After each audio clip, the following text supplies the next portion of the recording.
다음은 제5편 건축법입니다. 건축법은 고등고시에서도 정말 많이 나오는 부동산 공법 중에 하나입니다.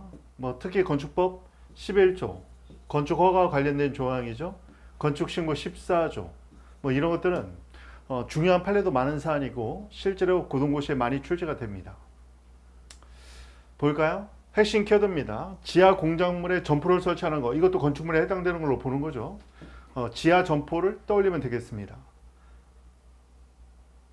다음은 222번입니다. 건축법령상 주요 구조부에 해당되는 것. 자, 주요 구조부. 이건 바보지주가 내기를 했다. 시중에 돌아다니는 거 보면은 좀 여성 비하적인 이런 것들 섞어서 많이 하는데요. 바보지주 내기. 가장 기본적인 건축물의 뼈대라고 생각하면 되겠어요. 바보지주 내기. 바는 바닥이죠. 그리고 건물의 보호 얘기하는 거고, 지붕틀. 그 다음에 주는 주 계단 얘기합니다. 그리고 내력뼈, 그리고 기둥, 틀을 받치는 기둥이죠. 사이 기둥은 포함되어 있지 않아요. 사이 기둥이나 최하층 바닥은 제외시키고 있습니다. 여러분, 이 집을 그릴 때 있잖아요. 고 시험보 선생님의 그 책을 보면 실제로 건축을 하는 사람들과 다르게 우리는 보통 지붕 그리고 이렇게 기둥하고 어떻게 보면 이렇게 보호 만들고 이런 식으로 하는데, 실제로 건축하는 분들은 바닥 면적하고 기둥 세우고 그 다음에 지붕 얹고 이런 식으로 그린다고 하더라고요. 핵심 뭐냐면 시험에서 자주 나오는 거, 사이 기둥과 최하층 바닥은 주요 구조부에서 빠진다는 겁니다. 나머지는 바보지주가 내기를 했다. 그렇게 보시면 되겠어요. 자주 나오니까 여러 번 보세요. 다음, 다중이용 건축물 관련해서, 다중이용 건축물은 5.16 군사 쿠데타 떠올립니다. 5,000제곱미터. 자, 5,000제곱미터, 그 다음에 5.16 16층입니다. 이거는 기본적으로 좀 알고 들어가면 좋겠어요. 16층, 그 다음에 5,000제곱미터 이렇게 보시고, 그리고 관광 관련해서 관광 숙박시설입니다. 이걸 좀 많이 기억해 주세요. 관광 휴게시설이 아니야.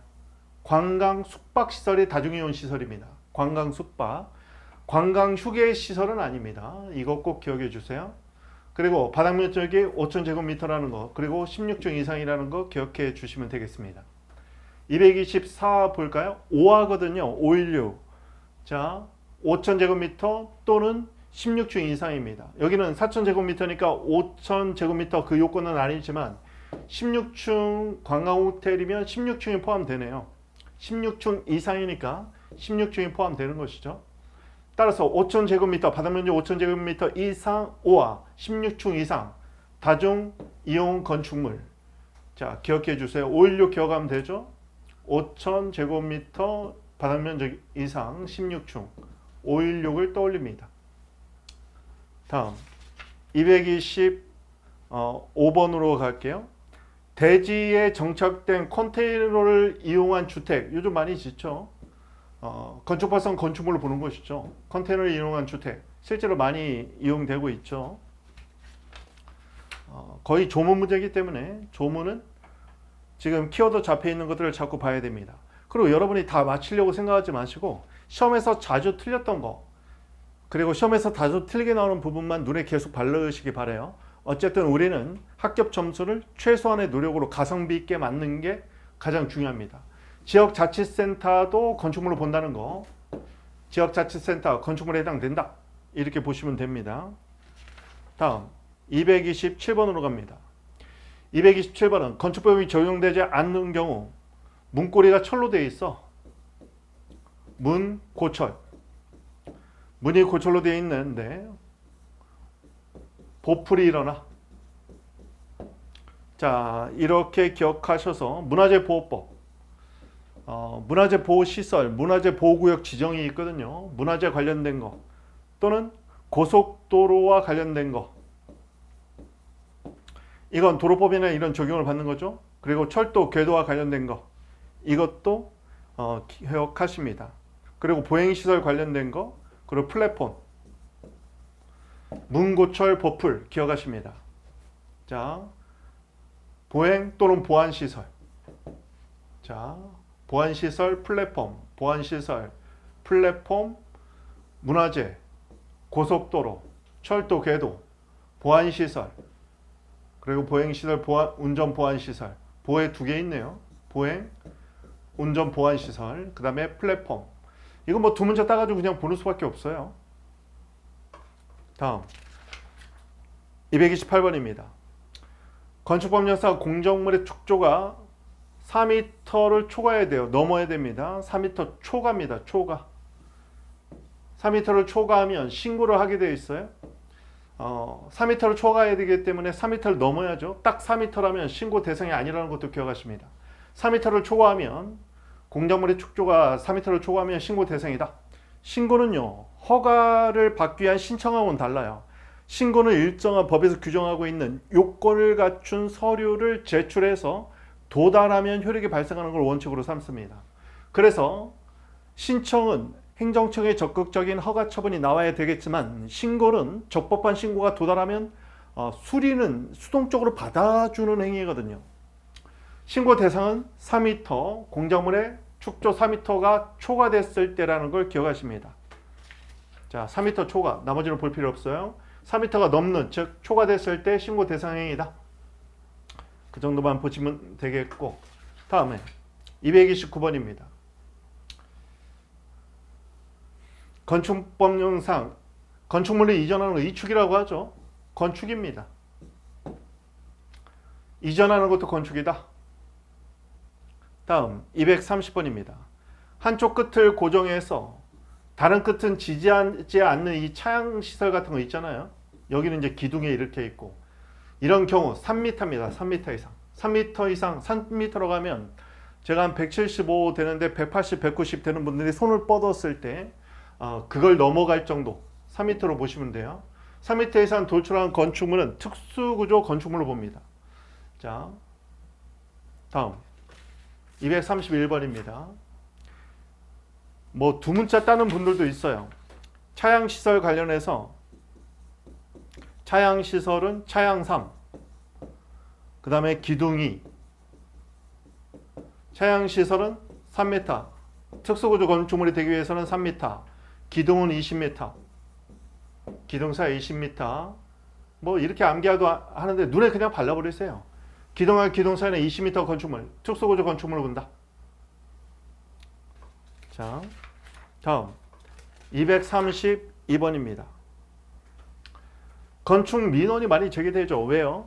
건축 민원 관련해서는 일조건이라든가 조망권 이런 것들 때문에 뭐 논란이 많잖아요. 항상 건축민원 전문위원회 출석, 의견 청취가 가능한 자는 허가 신청인 신청권자에 한정하면 안 되겠죠. 왜?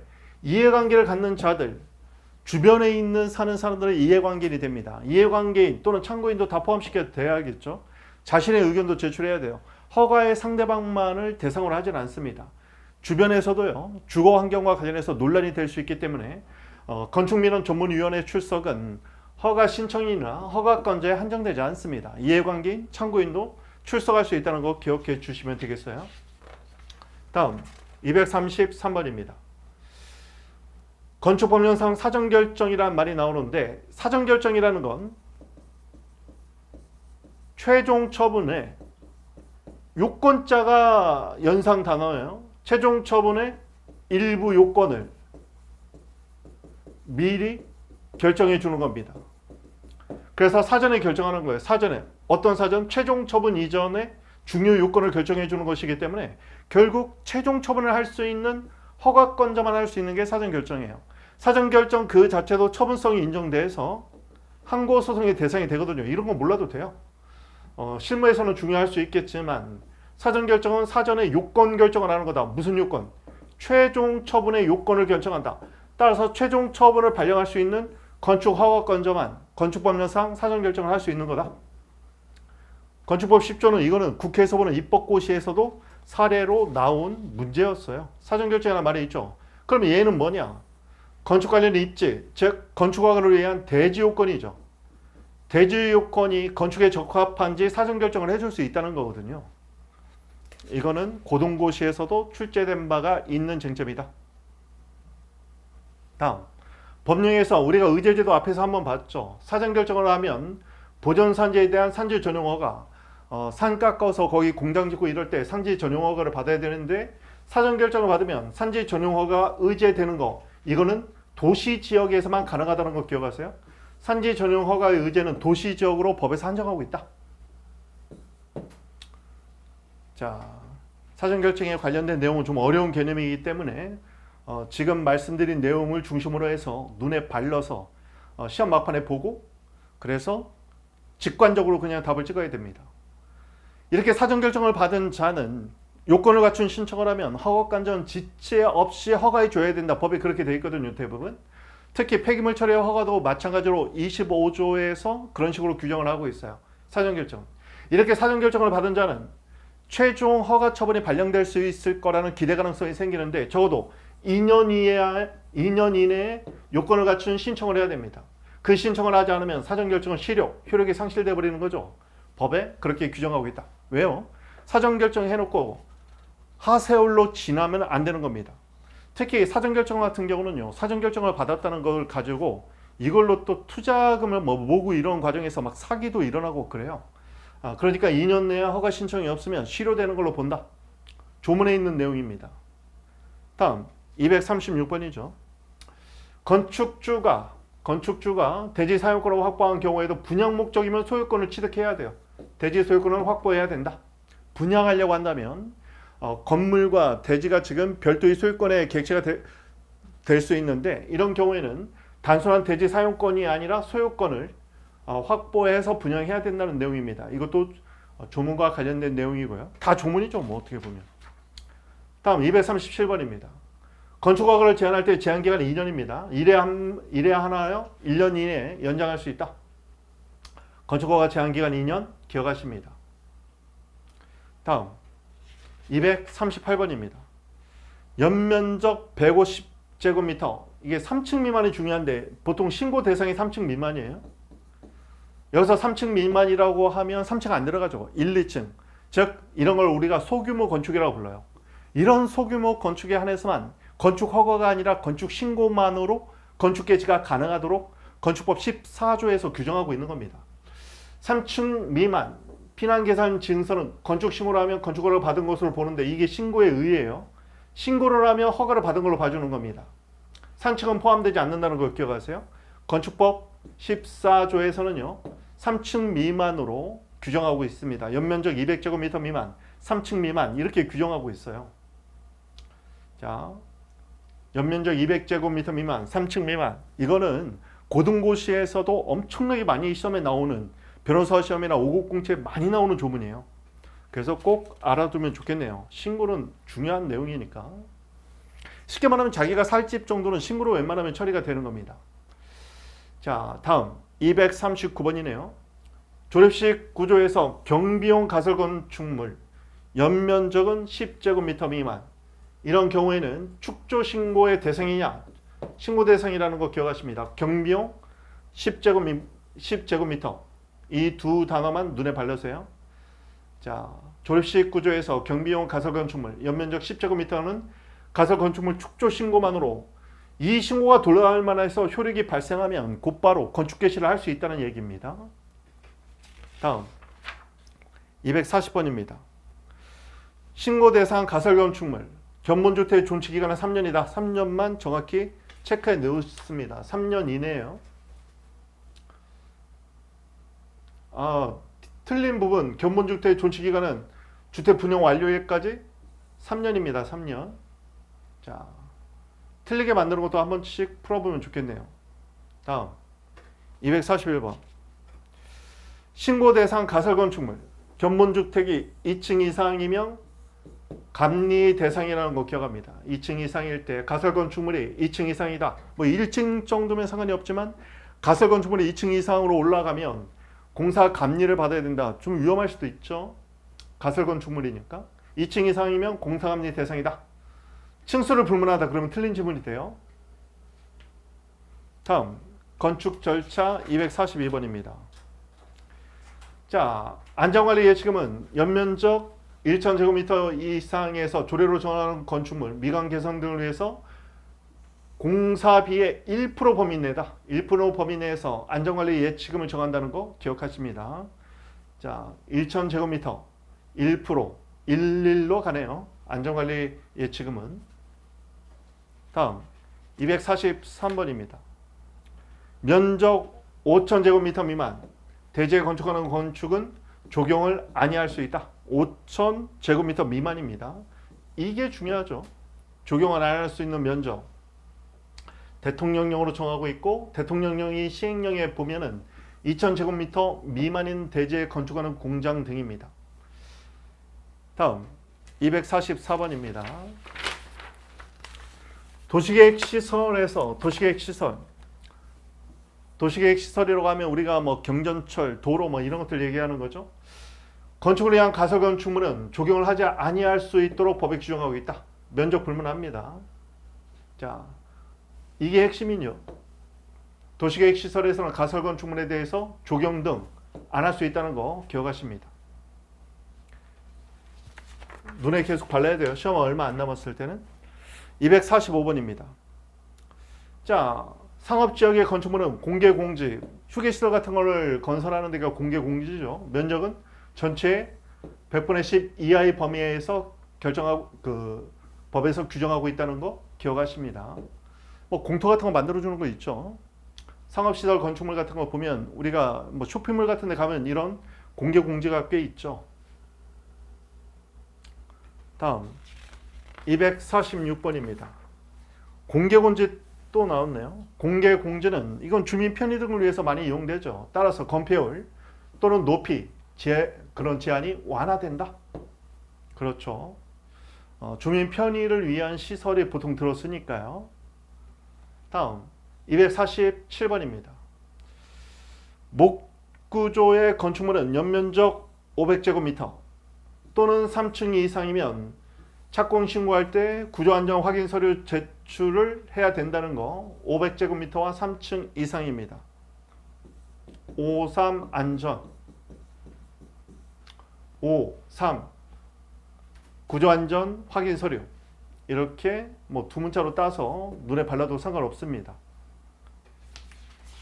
다 조문이기 때문에 뭐 조문 자체를 뭐 논리를 지금 따질 건 아니에요. 눈에 바르는 수밖에 없다. 다음 50층 이상 또는 높이 200제곱미터 초고층 건축물이죠. 최대 3층 30층마다 한 개소 이상 피난안전구역 설치 의무가 있다. 그래서 보면 49층 이렇게 하려고 하는 게 이 규제 때문에 그러잖아요. 50층 안 넘어가려고 하는 게 이거 안 하려고. 그래서 나중에 보면 49층 허가를 받았다 막 이런 말 뉴스 같은 데 보면 나오죠. 피난안전구역 설치 의무가 있다. 30층마다. 자, 다음은 249번입니다. 문화집회시설인데요. 동물원, 식물원을 포함한 문화집회시설은 장관이 고시한 범죄예방 기준, 뭐 식물원, 동물원에 와서 뭐 범죄하지는 않을 거 아니에요. 포함이 아니라 제외시킵니다. 범죄예방 기준에 따라 건축해야 될 건축물에서 동물원, 식물원을 제외시키고 있어요. 뭐 뒤에는 알 필요 없고 동물원, 식물원을 제외시키고 있다. 이 부분이 많이 나오는 거죠. 자, 다음 250번입니다. 지하 주차장으로 내려가는 경사면이 있잖아요. 여기는 건축 면적에서 뺍니다. 건축 면적에서 산입되지 않고 제외되어 있다는 거. 필로티 건축 많이 하죠. 251번은 필로티 건축 얘기하는 애요. 필로티 건축에서 공중통행이나 차량 통행하는 이 부분 바닥 면적 이거는 산입되지 않는다는 거. 필로티 바닥 면적은 산입하지 않는다. 그리고 1층 전체가 필로티로 지어진 경우도 많이 있죠. 그래서 사실상 주거는 거의 2층부터인데 밑에 층은 거의 필로티로 되어 있는 경우, 이때 필로층 층으로는 건축물 높이에서 제외한다는 것입니다. 건축물 높이에서는 제외해요. 어떻게 보면 자기 주거 환경과 관련해서 1층은 아이를 키워본 분들은 알겠지만 저희 아이들도 지금은 좀 성장을 했지만 어렸을 때 뛰어다닐 때는 1층을 좀 선호하는 거죠. 그런데 1층에 있으면 이게 바깥에서 안쪽이 너무 다 보이기 때문에 주거 생활의 어떤 안전성 그리고 사생활의 비밀 이런 것들이 좀 침해될 가능성이 있는데 지금 여기처럼 1층 전체가 필로티일 때는 이런 것들이 좀 어느 정도 괜찮아지는 거죠. 특히 아이 있는 부모들한테는 좀 선호될 수도 있을 것 같아요. 아이를 키우고 난 다음에 생각해 봤을 때 이때 1층 전체가 필로티로 지어져 있다면 필로팅 친구는 건축물 높이에서 제외되어 있다는 거 기억하십니다. 다음 253번입니다. 자, 도로법에 의한 접도구역. 도로에 접해 있는 구역은 특별건축구역. 건축을 하면 안 되겠죠. 지정될 수 있느냐? 안 된다. 접도구역이면. 다음 리모델링은요. 리모델링을 하기 위해서는 전원 합의입니다. 소유자 전원이 합의해야 된다. 뭐 논리가 필요 없어요. 이런 거는. 다음 255번입니다. 건축협정 공고가 끝난 이후에 협정을 체결한 자로부터 소유권 등을 이전받은 자는 그 규정의 적용을 그대로 따라야 되겠죠. 건축협정을 따라야 된다. 이건 뭐 당연한 얘기입니다. 왜냐하면 이렇게 승계받은 자는 전 소유자의 그런 법적인 제한 자체를 다 포괄적으로 승계하는 것이기 때문이죠. 자, 다음은 256번입니다. 256번. 건축협정구역 내 건축물 통합 적용되는 경우. 자, 예전에는요. 조개가 지폐로 사용됐어요. 그런데 지폐로 사용되던 조개가 부도가 났네요. 자, 조경입니다. 개인화 수처리 시설. 지하층 시설. 폐는 건폐율이죠. 건물의 면적이 대지 면적에서 차지하는 비율이죠. 부설주차장 설치. 마지막 도로와의 관계는 건축물 통합 적용이 되고 있다는 거. 조개 지폐가 부도가 났다. 이렇게 기억하면 되겠습니다. 자, 다음은 이행강제경 관련된 내용인데 허가, 용적률, 건폐율, 신고. 허가를 완화시켜 준 게 신고예요. 여기서 이행강제금 부과 비율은 100, 90, 80, 70% 이렇게 보면 되겠습니다. 무허가, 무신고, 그리고 용적률, 건폐율 관련해서 이행강제금 부과 기준 이걸로 기억해 주세요. 허용건신 100, 90, 80, 70. 자, 전체 복습합니다. 지하 공작물의 점포도 건축물에 포함된다고 했죠. 점포를 떠올립니다. 점포도 건축물에 포함된다. 자, 주요 구조부는 바보 지주가 내기를 자주 한다. 여기는 기둥이 있지만 사이 기둥은 안 들어간다고 했죠. 사이 기둥은 가장 중요한 주요 구조로는 보지 않아요. 그 최하층 면적도 빠집니다. 최하층 면적 없어도 건물 쓸 수 있잖아요. 대지로부터 깊게 기둥을 세우면 되는 거죠. 다음 223번 다중이용 건축물에서는 관광 숙박시설이에요. 관광 휴게시설 아니라고 했죠. 관광 휴게시설 아닙니다. 관광 숙박시설이에요. 잘 알아둬야 됩니다. 다음 바닥면적 5,000제곱미터와 16층 다중이용 건축물에 해당된다는 거 16층 이상입니다. 포함이 돼요. 자, 16층이니까 여기는 16층 이상이니까 16층 포함됐죠. 둘 중에 하나입니다. 5,000제곱미터 바닥면적 5,000제곱미터 이상 16층 이상 다중이용 시설 요건 기억합니다. 대지 정착 컨테이너를 이용한 주택 건축법상 건축물로 본다고 했죠. 지역 226번 지역자치센터도 건축물에 해당된다고 봤습니다. 다음 건축법이 적용되지 않는 경우 문이 고철로 되어 있는데 보풀하기가 일어나 문화재보호법에 따른 지정문화재 고속도로 통행 진수시설 철도 궤도와 관련된 시설 보행시설 보안시설도 들어가죠. 다음 플랫폼 자, 문 고철 보풀하기가 일어난다. 문 고철 보풀. 다음 228번입니다. 3m가 넘는 초가죠. 초가된 장식탑은 신고 대상이라는 거 초가입니다. 다음 건축물을 이전하는 거 2축 건축에 해당된다. 다음 한쪽 고정한 차양시설 특수구조 건축물로 본다고 했죠. 다음 기둥과 기둥은 20m라고 했습니다. 특수구조 건축물로 본다. 다음, 건축민원 전문위원회의 출석은 허가를 신청한 자와 허가권자뿐만 아니라 이해관계인 참고인까지 출석 의견 제출이 가능하다. 넘어갑니다. 사전결정은 반드시 허가권자만 할 수 있어요. 왜냐하면 사전결정은 최종 허가의 요건에 대한 판단인데 허가의 요건에 대한 판단은 허가권자만 하는 거거든요. 다음, 사전결정으로 산지 전용 허가가 의제되는 경우는 도시 지역에서만 가능하다고 했죠.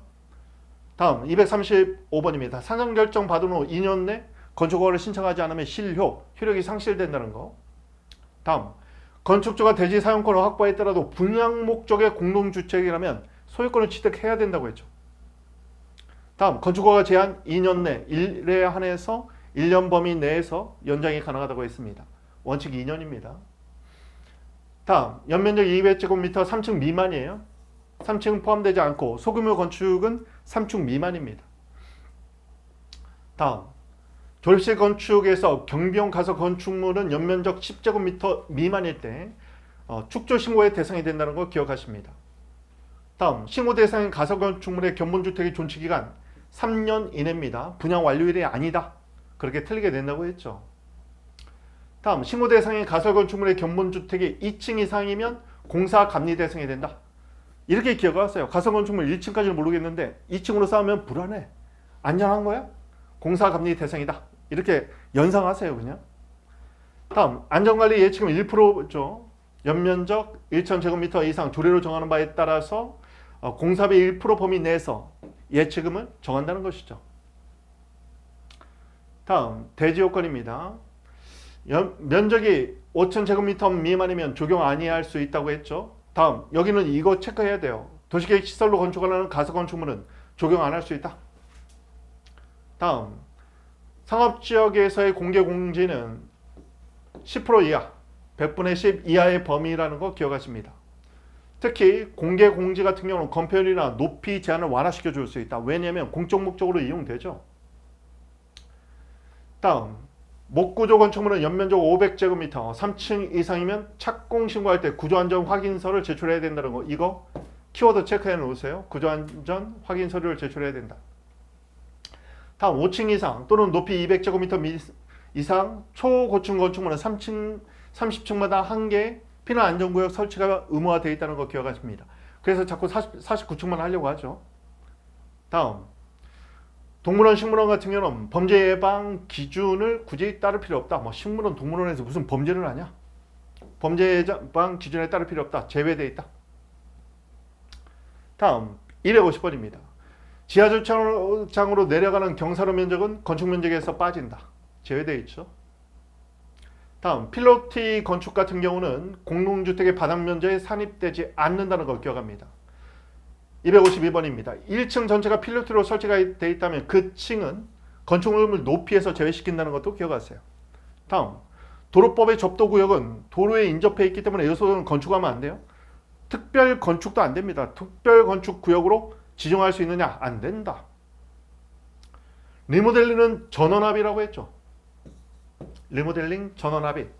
다음, 건축협정 공고 후에 그 이후에 토지 권리를 이전받은 자는 그 협정을 따라야 된다. 다음, 건축협정구역 내 건축물 통합 적용되는 거. 조개화폐가 부도났다. 적용. 개나수 처리. 지하층 설치 건폐율. 그 다음에 부설주차장. 도로와의 관계. 자, 조개화폐가 부도났다. 이행강제금. 허용건신에서 100, 90, 80, 70. 허용건신. 무허가. 용적률. 건폐율. 무신고. 100, 90, 80, 70. 자, 이것으로 마치겠습니다.